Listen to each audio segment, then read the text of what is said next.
What up, Fight World? It's your boy Ego, and I'm back with some more boxing. Now, you know what the saying is? I think it's a broke clock is right at least two times a day. Anyway, the reason I say that is because let some people tell it.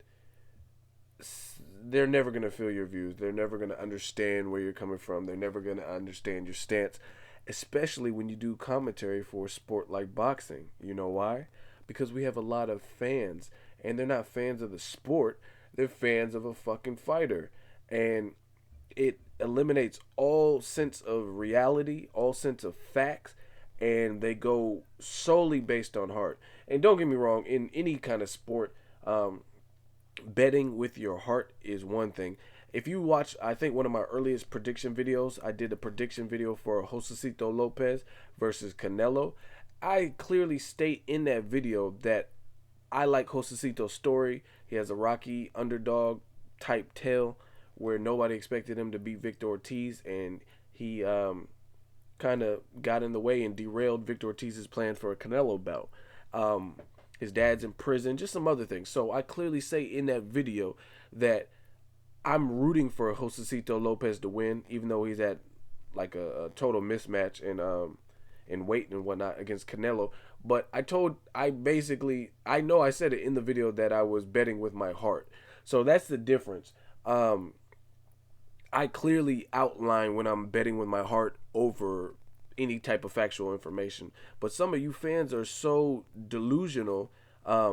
It's actually, there's a term for it. It's called delusions of grandeur. And look it up if you don't know what it means. But that's what some of you boxing fans suffer from, because you're delirious. You don't use any type of rhetoric or common sense or any type of factual based information. You bet solely with your pride, your heart, and whatnot. Anyway, I said all that to say this. A broke clock is right at least two times a day. And some of you guys are so opinionated. My previous videos that I've made about Canelo, some people are inboxing me, leaving comments saying I don't know what I'm talking about, I'm hating on Canelo, etc., etc., etc. And I went over the boxing scene and checked out an article from Julio Cesar Chavez Sr., and we all know he's a Mexican legend, top three Mexican boxers to ever grace the sport with his presence. I would definitely put him up there in the, top three, top five, whatever you want to call it, depending on whose list it is. But he's a legend. What he's done for the sport, over 100 fights. He's a tough son of a bitch. That's all you could really say. Anyway, he recently released statements based on Canelo, and it's the same thing that I've been saying. It's the same thing a lot of hardcore boxing fans have been saying. The only people that aren't saying that are Canelo fanboys or whatever you want to call it. I don't even know the name, because like you have Flomos and Pactards. I don't know what they're really calling Canelo fans, Canelotoids or some stupid shit. Anyway, those are the only people who are trying to justify Canelo's resume as of right now. Not saying the boy don't have any talent, but what I am telling you is he hasn't fought anybody in their prime condition. Whether it's a 40-year-old Carlos Baltimore who's been pretty inactive, a Shane Mosley who's pushing 41 and lost most of his recent fights and hasn't looked good in recent fights, or he's fighting undersized people, Matthew Hatton, a welterweight blown up, Josecito Lopez. The list goes on and on and on. So anyway, check out the article. Chavez Sr., I'm glad he spoke up, especially since they're both representing Mexico. It's just a good look, because I can always appreciate someone who, despite heredity or like national origin or whatever you want to call it, they're still willing to be fair. And I think the sport needs more people like that. Anyway, here's what Chavez Sr. had to say. He said, I would like to see WBC junior middleweight champion Saul Canelo Alvarez, 41-0 with 30 knockouts, step up and face regular belt holder Austin Trout, 26-0 with 14 KOs, in a unification bout on May 4th at the MGM in Vegas. He also went on to say he is not impressed with Canelo's competition. If he beats Trout, then Chavez will be convinced that the young boxer is ready for Floyd Mayweather Jr. Here's what he was saying. Look, Canelo is a strong young boy with a lot of qualities, but he definitely has not fought anybody. I believe he should fight with Austin Trout, who's coming off the victory over Miguel Cotto, in order to prove that he's ready to fight Mayweather. And that's coming from the legend Chavez Sr. himself. And again, you can discredit me. Oh, ego, you don't know about boxing or whatever. But this is also another former fighter, a legendary fighter, and a fighter from Mexico. And guess what? He's saying the exact same thing that I've been saying and a lot of other people. So it's just funny to me that others are willing to challenge it and not see the light of day because they're on the Canelo bandwagon. And again, I never said Canelo doesn't have any skills or potential in the sport. However, I said his resume is not that impressive. He hasn't really fought anyone in prime condition. Alfonso Gomez, like that. I mean, he just lost to Porter. You know what I'm saying? It's like he hasn't. His resume hasn't impressed me. That's what it is. He does have some patience, and he throws combination punches. He's big for his size or his weight division.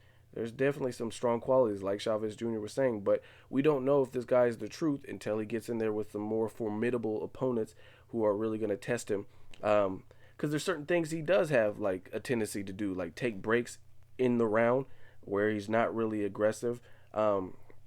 If you watch the Timothy Bradley versus Pacquiao fight, Pacquiao was doing the same thing, where he would have some flurries the last minute of the round, but the beginning of the round he didn't really do much. And Canelo does that too, where he takes breaks, and he's much younger, so I don't understand if he's just trying to like preserve energy or whatever. But not everybody's fighting style would allow you to take breaks. So what would he do in a situation with somebody who's applying constant pressure and coming at him and can punch, that kind of thing? So it's really, there's an asterisk by his name because I don't really know exactly what he's capable of. For a young fighter, he definitely shows potential, but I don't know how much potential until he fights a legitimate 154 pounder. Hell, I like to even see him fight Gabriel Rosado, Carlos Molina at 154. Even a Kirkland, even though I think he beats Kirkland because Kirkland's kind of messed up in the head, but I would at least like to see him. We've seen Kirkland beat Angulo. Even if he fought Angulo, I don't even care. I just want to see him fight somebody who has won maybe their last 1, 2, or 3 fights and who's a legitimate, full-fledged 154 pounder. Not Floyd Mayweather, not Miguel Cotto, because these aren't legit 154 pounders. Fight K9 Bundridge, fight Austin Trout, Erislandy Lara, Matriosen, Carlos Molina, and the list goes on. Gabriel Rosado, Triple G. You know what I mean? Fight somebody who's going to potentially test you. Even if he fought Chavez Jr., if they met at a catchweight, or if he fought Chavez Jr., at least we know the guy can take a punch. I just want to see him fight somebody who hasn't looked washed up or who isn't blown up and extremely small for a 154-pound division. So that's my thoughts. Obviously, Chavez Sr. has the same sentiments as me. I've been telling you guys this. And hopefully they make the Canelo and Austin Trout fight, because that's going to either silence the critics or support what the critics were saying. And only time reveals. We don't really know with this guy. Again, I don't know if he'll beat Trout. Trout is not the most powerful person. He's not the most powerful, hard-hitting 154-pounder by any stretch. But he's very crafty, and he knows how to isolate certain weapons that his opponent has, and he's very crafty, and he has the height and reach advantage and that kind of thing. So it would be a great fight. Austin Trout, they're both undefeated. Austin Trout finds a way to win. Canelo found a way to win in his previous fight, so I think that would be a hell of a matchup, and I'm anxious to see that. But again, Chavez Sr. is saying the same thing. You Canelo fans need to just get it through your head. If you support the dude, that's cool. I like watching Canelo fight. I mean, I like boxing, so anybody who's mixing it up, throwing punches and athletic, you know what I mean? I don't mind. But again, as far as saying he's the next coming of Jesus and that kind of thing, he has way more to prove based on his resume. So that's my thoughts. Subscribe, comment, or hate. Anytime I talk about Canelo, I usually get a little bit of both. It doesn't really matter because I'm still getting the views. Until next videos, Ego signing off.